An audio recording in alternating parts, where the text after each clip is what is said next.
Hello, I'm Lucy, a 58-year-old woman who recently gained custody of my grandson Matt. Today, I feel ready to share the challenging events that led to this point, hoping that discussing it here will boost my confidence to open up in real-life conversations. Let me start by introducing my daughter Melanie. She's my only child and the apple of my eye.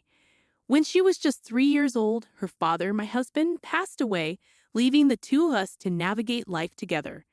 Melanie was a bright and brilliant girl, and I cherished her strong work ethic, which eventually earned her a full ride to her dream college. In college, Melanie met Nain, and they married shortly after graduation.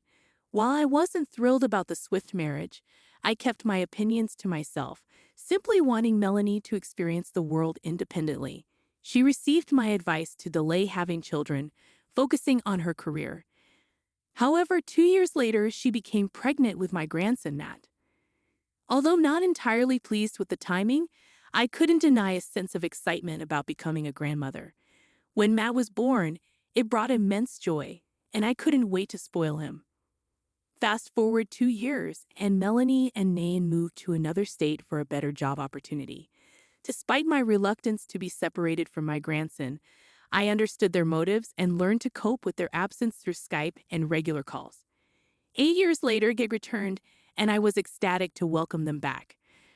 During their absence, I communicated with them virtually, and when they returned, they delved into work, leaving Matt in my care for long hours.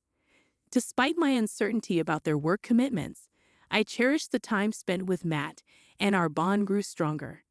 Unfortunately, the situation began to unravel around Matt's 12th birthday.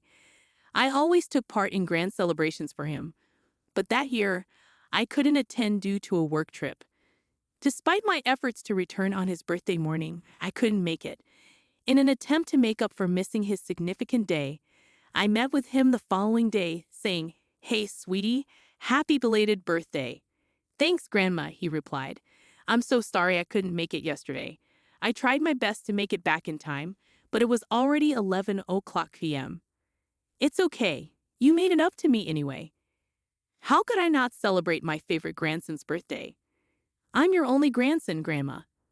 Okay, you're still my favorite though. Anyways, 12 is a big age. "What did you do yesterday?" "Nothing." "Oh, come on, Matt.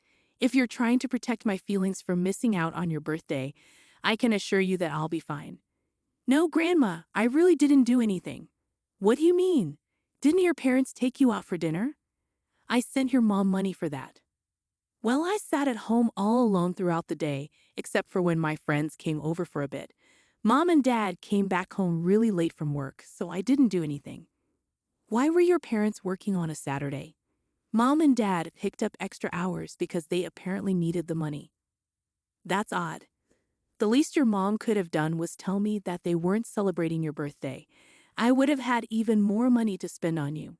"Grandma, that's really sweet, but I'm already used to this." "What do you mean?" "I mean that Mom and Dad are almost never home, and they always miss big events because they're too busy working." "That's so sad. How do you feel, though?" "I was sad yesterday, but I don't think I should have been." "Why?"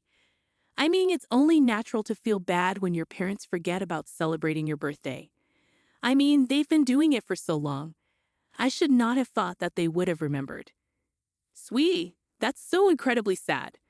I'm going to talk to your parents about it. You don't deserve this." "No, please don't. They'll only get mad at me, and they might not let me see you again." "But please, Grandma." "Fine, but you're staying with me tonight, and we're celebrating your birthday properly." I tried my best to push aside what Matt had revealed to me for the duration of his celebration with me. I took him out, let him buy whatever he wanted, and he seemed very happy.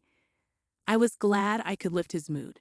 The next day after Matt left, I phoned Melanie to inquire why neither she nor Nain had celebrated Matt's birthday. Melanie simply explained they were busy, which infuriated me. Besides being my grandson, Matt was just a child, and no child should be forgotten in such a manner. I conveyed my concern to Melanie, but she dismissed me, telling me to mind my own business and not lecture her on parenting. Fearing she might cut off my access to Matt, I bit my tongue. About a month after Matt's 12th birthday, I received a distressing call from him while at work. Grandma, Matt, sweetie, how's everything going? Grandma, I need help. What? Why? What's going on? I feel really sick. Oh, sweetie, where are your parents? I've been trying to tell them I haven't been feeling well for a long time now, and they haven't been listening. They keep telling me that I'm fine and that they're too busy to do anything about it. On a scale of 1 to 10, how bad is the pain? 10. Whoa, where is this pain you're feeling? Near my tummy, Grandma. Could you please stand here fast? I don't think I'll be able to stay awake for too long. I'm already on my way, sweetie. Just keep talking to me. How long have you been feeling this way? I've been feeling this way for a week and a half now, and it's always been this bad. Why wouldn't your parents take you to the doctor? That's not right of them. I don't know. I tried to tell them. I even went to them and cried about it, but they just brushed me off. I'm going to have a stern talk with them. In the meantime, I'm only 10 minutes away, sweetie. I'll be there super soon. Are you lying down? I'm sitting at my desk. Could you get on the bed and try to lie down? Maybe that will ease the pain a little. Oh, okay. Well, I'll try. Grandma, everything's getting so blurry. Matt, stay with me, sweetie. In a panic, I rushed over to Matt's place. While en route, I called 911 to get him help as quickly as possible. Fortunately, my workplace was only a 7-minute drive from Melanie's. I arrived before the EMTs, and upon entering Matt's room, I found him lying on the floor, his face turning blue. When I touched him to check for a pulse, he felt incredibly cold. Thankfully, I felt a pulse, and shortly after my arrival, the EMTs arrived, loading him into an ambulance and rushing him to the nearest hospital.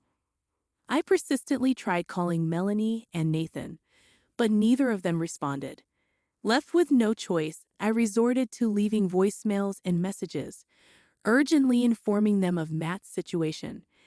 As I imagined worst-case scenarios, Matt's doctor delivered the alarming news that he had a ruptured appendix and required immediate surgery.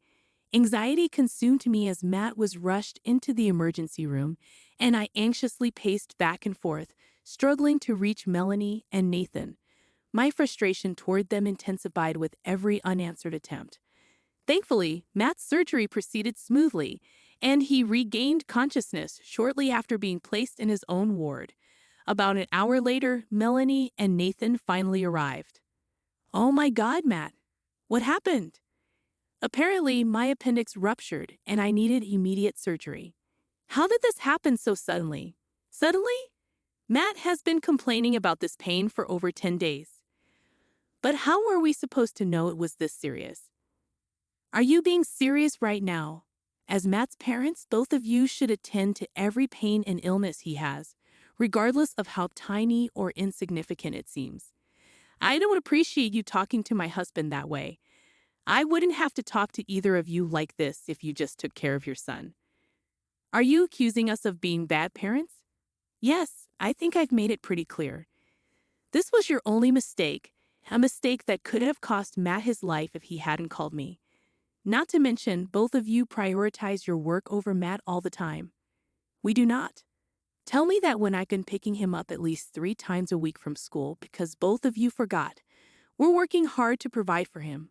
Sure, we forget to do certain things every once in a while, but that doesn't make us bad parents. You think Matt is going to care about all the money you got him 5 years down the lane? No, all he's going to remember is how you neglected him and how your neglect almost got him killed. You are overstepping so many lines. That's it. You may be Matt's grandma, but you have no say in how he's brought up or what we, as parents, do.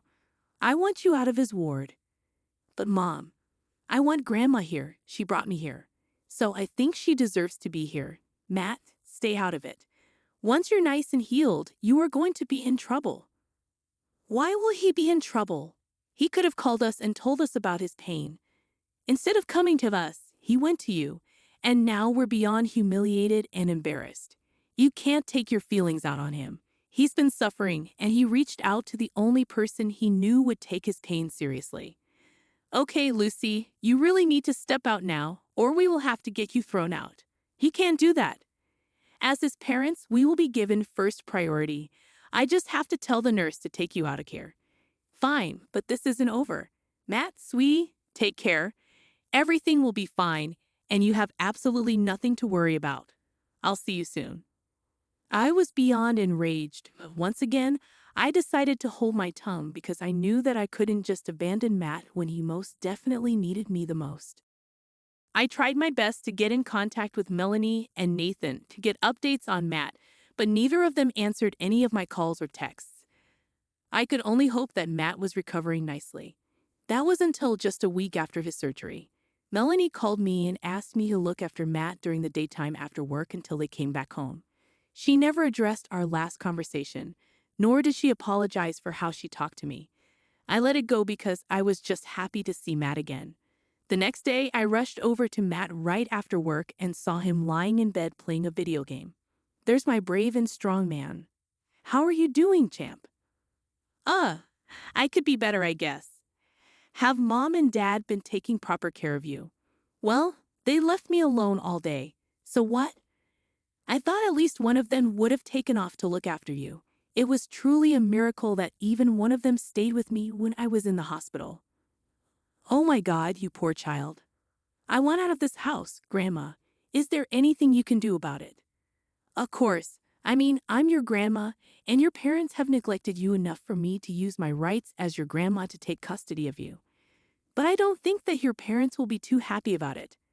Who cares what they think? They clearly don't care enough about me.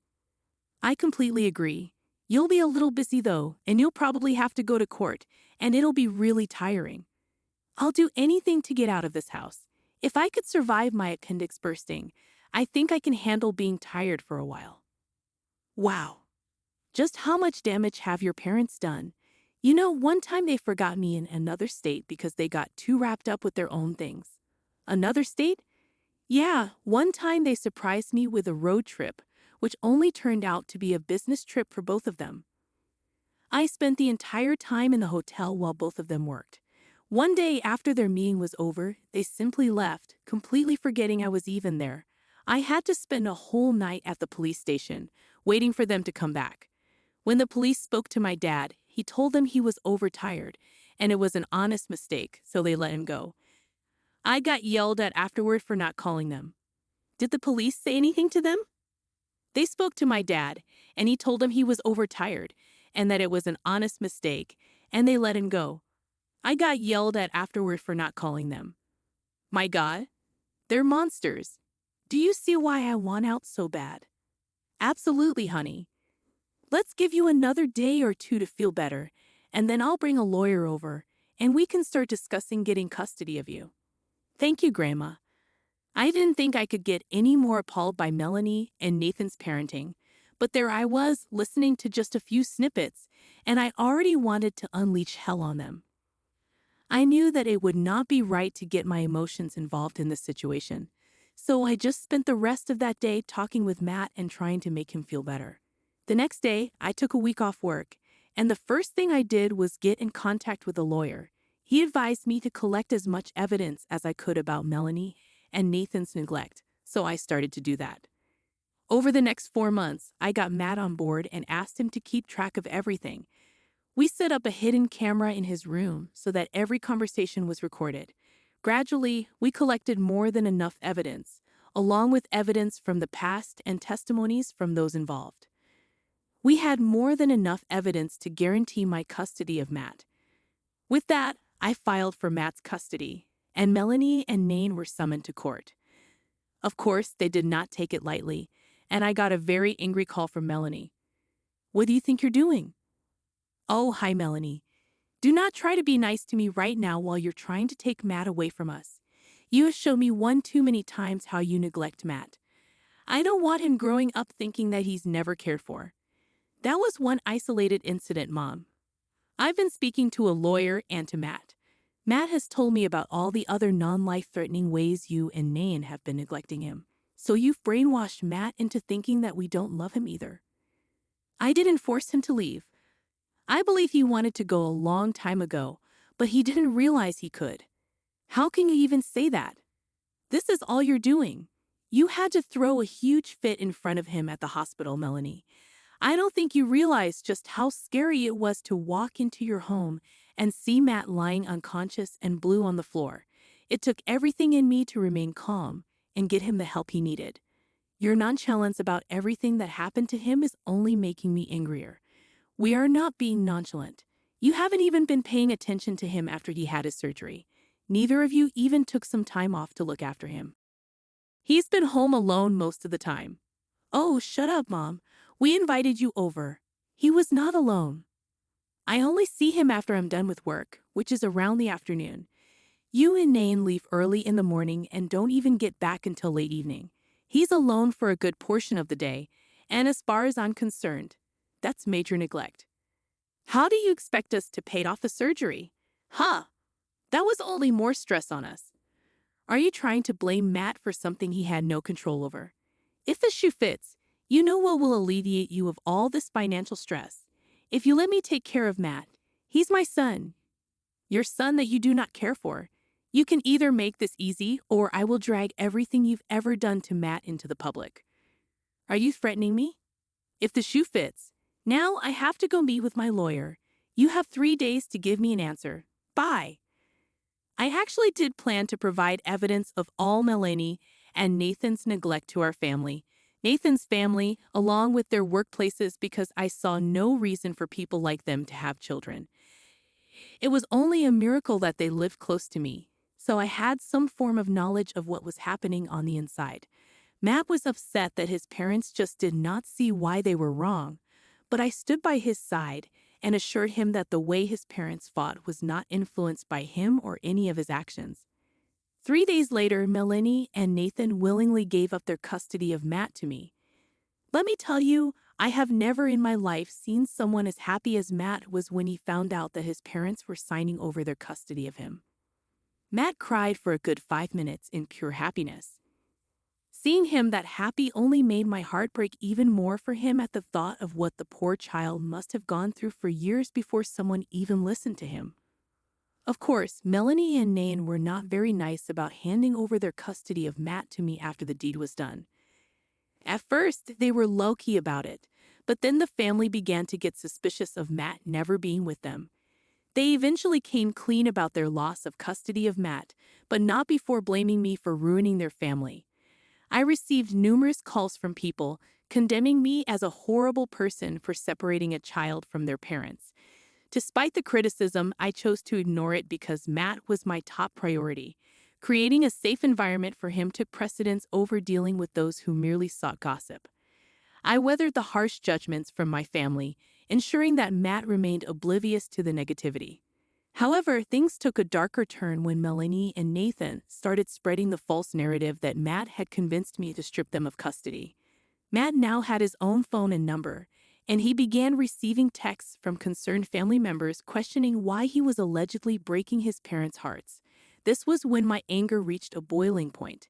While I could tolerate the accusations against me, dragging their son's name through the mud was unacceptable. I decided to take action by creating a group chat for the family members who had been harassing us. In the chat, I shared a folder filled with evidence of Melanie and Nathan's neglect of Matt. After sharing the evidence, I exited the group chat and blocked everyone involved on both Matt's and my phones. Subsequently, I heard from some family members that the shared evidence had triggered a significant backlash against Melanie and Nathan. They were ostracized by the entire family, and even their employers were informed of their actions, leading to job-related consequences. While I could empathize with their situation, I couldn't overlook their cruelty and inhumanity. I chose to distance myself from any information regarding them, not just for Matt's sake, but also for my own mental well-being. Each mention of them increased my anger and blood pressure. On a brighter note, Matt has never been happier. He has returned to excelling at school, and the joy in his life is evident as he frequently invites friends over. Humorously, I just about missing the quieter house before Matt moved in, but in truth, the child deserves all the laughter and smiles after everything he has been through. I am committed to protecting and providing for him, and I am confident that he has a much better handle on his life and himself, alleviating many of my worries. Thank you for taking the time to read our story.